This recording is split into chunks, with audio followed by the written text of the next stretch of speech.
It may pain some of you gentlemen to hear this, but it really helps out a lot when you know a lot of people and when people like you. Opportunities, lessons, assistances, new experiences, favors, and connections, all of them play a huge role in determining the eventual circumstances of your life. Like one could be given a job opportunity of a lifetime if he knows the right people, and one could get out of a catastrophic life-threatening situation like a prison sentence if he knows the right people. When people like you or want to work with you or are fond of you or like being around you, it will by default entice a positive mental reaction, projection, and judgment from most of other people who haven't known you yet, by subconsciously pre-affirming or pre-declaring to them that you are someone of respectable qualities and value. It's like a restaurant with a long queue up front. Most people will positively wonder what makes this restaurant so special that so many people would want to wait for a long time just to dine in it. Social proof, right? Now, I know I've said this a million times, but a lot of the narrative that is being shoved deep into our throats these days, especially within the self-improvement world, is to absolutely not care whatsoever about what people think about you and how they view you as an individual. And I used to believe this wholeheartedly back in the day, and for sure, it has its own set of appeals and applications in certain circumstances of life. Like when you are taking your first major risk in life and people are finding it very hard to believe that you can make it. Or when a group of shallow-minded people are criticizing you without or lacking the presence of any rationality and objectivity whatsoever. Then it is appropriate to adopt or utilize that mindset. However, after some further analysis and personal experiences, that mindset actually has some limitations that may end up sabotaging your own growth as an individual along the way when you become overly fixated about it. Especially when it comes to wanting to associate yourself with respectable and reputable individuals that can contribute tremendously in a positive way within your life. That limitation being, it can dilute and seclude you within your own bubble of attributes and beliefs that are still in need of much further improvement and evolution, especially when you are still young. You see, gentlemen, no matter how much we like to do things all on our own, eventually we will reach a point where we can't do everything by ourselves. We have our own limitations to what and how many things we can do simultaneously within our given skill set, scope, time frame, and both physical and mental bandwidth. That is where we need the right group of people around us to help one another grow to new heights in life. And in order to become someone respectable enough for these respectable people to want to associate with, we must develop and establish a reputation for ourselves to eventually earn their attention and consideration. In other words, status. Bluntly speaking, it's the way you sell yourself to others and how high you are valuing yourself. Now, of course, it doesn't mean that you have to go to the extent of begging hard to be acknowledged by literally prostituting yourself. No, it's just simply building a valuable reputation for your own sake so that circumstances are more likely and have more chances to go your way. Because you will inevitably develop a reputation as you are climbing the ladder, as it is a default after effect of the accumulation and magnitude of your work or deeds. And there is so much on the line when it comes to your own reputation, so you must develop and protect it at all cost. Because as you become more established, more people will take notice of you, and some of them will also be secretly wanting to bring you down and sabotage your ascension. Because of course, not everyone is going to like you, and it only takes one word to completely incapacitate one's credibility. But anyway, so how can you elevate your reputation or improve your status as an individual to help you ascend further up the ladder? Number 1, having a polarizing and imposing appearance. I mean, this is a no-brainer really. It's the most basic and simple way to build notoriety, as everything and everyone is judged externally at first. No matter how many delusional cunts say that you cannot judge a book by its cover, it's absolute bullshit. Everything is judged and will always be judged externally at first. A book's content wouldn't matter much if someone is not enticed or intrigued enough to pick it up and flip its cover to read what's inside of it. It's the same thing with looks and appearance. How you look determines the way you present or package yourself, your body size, shape, composition, and personal sense of style. They all will project a series of glimpses or snippets in terms of the quality of your character in the minds of other people. Basically, people can and will subconsciously judge what you are and who you are as a person just by the way you present yourself in front of them, and we all know how important first impressions are. No matter how valuable or special you think you are, if people can't or won't take you seriously, they wouldn't bother to make further efforts to get to know you further or even want to be affiliated with you in any way, shape or form. Like if you want to buy an iPhone and it's packaged in a red plastic bag like the Apple that you bought in a supermarket, you would inevitably think that it's a bit anticlimactic for such an expensive item to be presented in such a cheap manner, and you will subconsciously start to have doubts in its quality and capability regardless of its actual quality and capability, just because it looks so mistreated, unattended and neglected.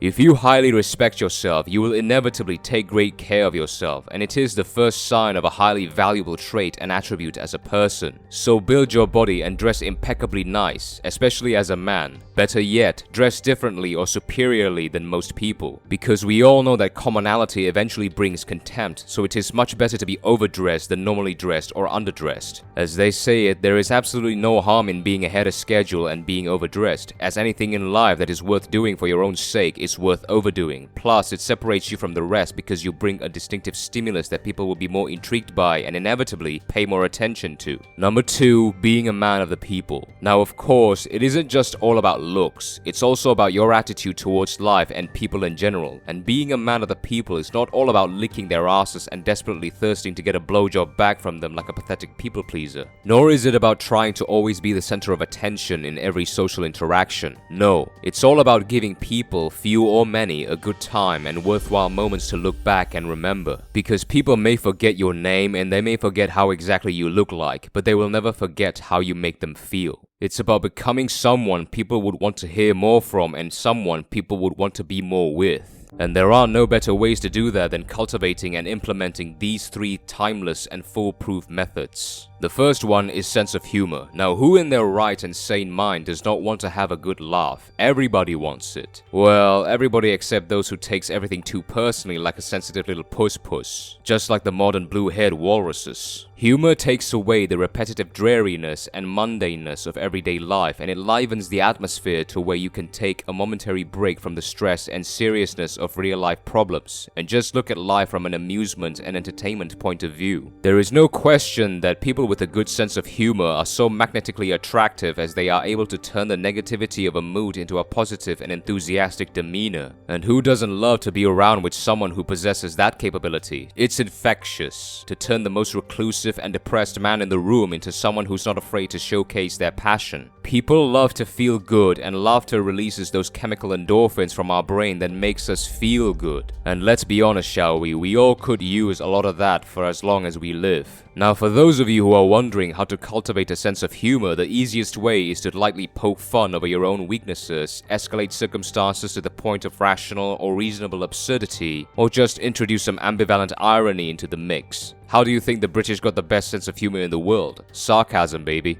The second one is wisdom. Now, having wisdom is not about being a bottomless emotional tampon for people who can't handle their own problems, nor is it about trying to desperately solve one's problem by any means necessary. Because I know for a lot of us, especially men, we'd like to go far and beyond our capabilities to try and solve another person's problems, women's own emotional problems especially, that only they themselves are able to solve. Having wisdom is all about giving people a much needed realization and clarity of their own shortcomings and letting them make their own choice whether to eventually take accountability for their problems or not. Now, I know some of you are going to say, well, won't it take away from the whole giving people a good time and making them feel good narrative? Yes, it will, initially, but eventually what realization will give people is that liberating sense of relief. No matter how much dissonance and emotional conflicts they experience initially, eventually they will no longer feel lost about where to go and what to do, because wisdom simply points them towards that direction that they needed to go and the matters that are in need to be put to work to eventually make their circumstances better.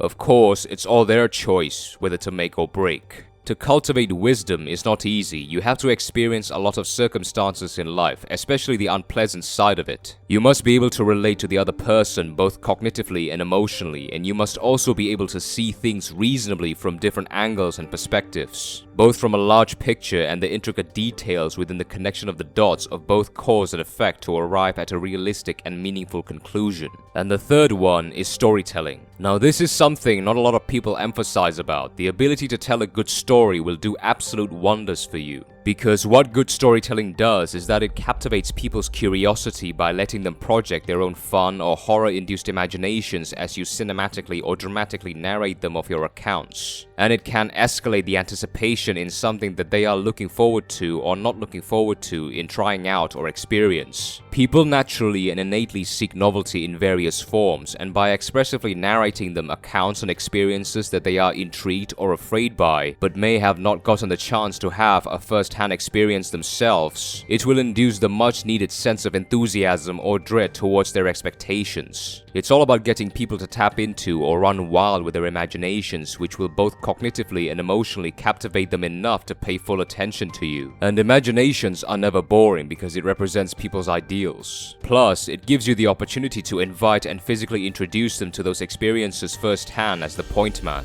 The one they're looking forward to, of course. Subconsciously giving them something significant or major to remember you by. Another thing that storytelling tells people about you is that it gives people an insight into your life, the types of adventure that you seek, and an extent of your character traits as a person. To become a good storyteller, just like someone who has good wisdom, you must experience a lot of stuff in life, and that can only come by you willing to take a lot of risks cumulatively. Because with every adventure, there are always risks involved. But that's what being a man is all about, right? And you must also vividly remember your accounts in a very intricate way so that you can narrate them however intimately and dramatically you want to captivate the person in front of you or the people around you. But the best thing about being a good storyteller is that you most likely will never run out of things to say. And again, we could all use a lot of that as well. Number 3, skills, accomplishments, and lifestyle. I'm going to combine skills and accomplishments together here because they're pretty much tied together like a mother and a toddler. Now, in all honesty, nothing subconsciously screams and exudes control, command, confidence, dominance, and leadership than possessing a lot of necessary skills to navigate through life. Whether they are crucial survival skills, the ability to accumulate vast amounts of resources, and social skills, all of them radiate a sense of security, guidance, and superiority. As they take a considerable amount of time to learn, adopt, and polish, other people will innately be more inclined to want to work with you, learn from you, and lean on you at times of distress. As when it comes to important life skills relating to survival and welfare, they are undoubtedly a collection of evergreen worth practicality that people of all generations would want to assimilate, possess, or at least be a big part of. The level of proficiency and competency you have regarding different fields are most of the time in direct conjunction with the number of resources, accolades, establishments, and positions you will accumulate. Letting your resume speaks and radiates volume by itself through people's word of mouth without you ever needing to say a word. For me personally, it is the ultimate sign of social hierarchical prominence. Another thing that exudes high status is having a lifestyle that only few people can afford, access, and consider. Now, of course, it doesn't have to always involve jet skis, yachts, and private jets. Just live a unique, distinct, and exciting lifestyle full of novelty that most people rarely witness or hear about, because like I've said before, commonality brings contempt. It doesn't generate enough excitement nor curiosity for people to want to be a big part of or even have the notion to give them a worthwhile thought. Number 4, authority and integrity. No matter how good-looking, humorous, proficient, and wealthy you are, if you do not have a strong sense of authority over yourself, your life, and the circumstances around you, people will capitalize on that weakness and leech off of you until you have nothing left. What I mean by authority in this case is having the frame of mind that patently originates from your own point of view first and foremost towards everything in your life. For those of you who are still confused, in the self-development world, it is defined as the masculine frame.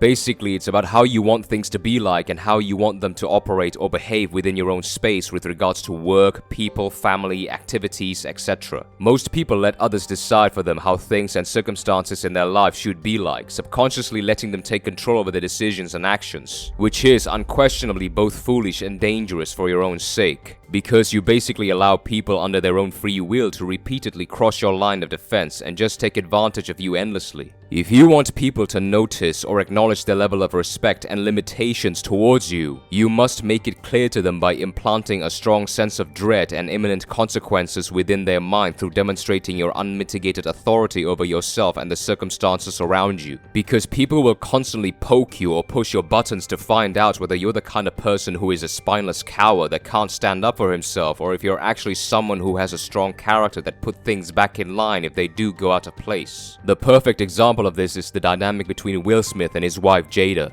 The next one is integrity. Now I'm going to make it short on this one because it is without a doubt one of the most straightforward methods to earn respect, trust, and acknowledgement from others. Just say what you're going to do and then go out and actually do it. Most people underestimate this particular trait because they perceive that saying or declaring something has a similar level of complication as going out and actually doing them. Just declaring that you're going to lose weight and get jacked this year is a completely different game or world than actually losing weight and getting jacked. As most of us have known and experienced, people often try their best to sell themselves too highly in front of others, exaggerating their capabilities and overinflating their assurance of trustworthiness. But in reality, most of them don't even have the capacity to fulfill those promises they've made to us and themselves, yet alone make an actual effort to do so. So it is important for you to be a man of your word, to showcase the honesty, significance, and eagerness of your efforts and commitment, as people will appreciate that highly. Because believe it or not, it's actually still quite a rare sight to see even today. And finally, number 5, be genuinely invested in others. Yes, it's not all about us, but it's also about them. People are inherently impatient and they can't wait to talk about themselves and their lives. The trouble is, most of them are so occupied with wanting to open their mouth that no one wants to eagerly listen to what one has to say thoroughly before another person interrupts, and that is where you come in. You see, gentlemen, being a good listener is also a valuable trait that people are looking for. Just being able to sit there and be totally encapsulated within one person's string of dialogues without interrupting or making any form of judgments until that person has expressed all that he or she needed to express will get them to lower their guard down and open up more to you. People experience wide ranges of emotions through daily events, and oftentimes they either bottle it up to the point where it starts to infect their behavior and demeanor, or they express it online just to get that much needed release or to look for a sympathetic response, only to find out that no one actually understands them or give a fuck about their problems. Every single person in this world desires to be accepted and understood, and by being a good listener, by being genuinely or entirely invested in what one person has to say and express, by making an effort to fathom their interpretation, they will slowly open up and instinctually consider you as someone that they could trust, as they are in a state of both cognitive and emotional vulnerability, and yet they don't feel anxious nor threatened by you. Of course, don't just open your ears and nod endlessly like a good dog. Ask them questions, ask them to elaborate their statements to further showcase and establish your profound interest in them, making them more comfortable to eventually establish a bond with you. Now, I understand for some of you hardcore, don't give a fuck about other people's perception of you individuals, all of these may be considered as absolute rubbish. But the truth is, when we've built a reputation for ourselves, people's perception of us can significantly impact the trajectory of our lives. And let's be honest, when we want to allow other people to be a big part of our lives, we also want to extensively qualify them if they are someone whom we can trust and rely on, or if there's just a bunch of sneaky snitch bastards. We all care to a certain extent of how people perceive us. The big difference is being someone who wants to be perceived by people based on their own metric of how they ideally want to perceive themselves, and those who want to be perceived by people based on how ideally and endlessly people want to perceive them. And I can guarantee that as men, all of the above things that I've mentioned are within your set of ideals on how you want to eventually perceive yourself as a man, which will inevitably lead to how others perceive you as a man. Thank you for watching.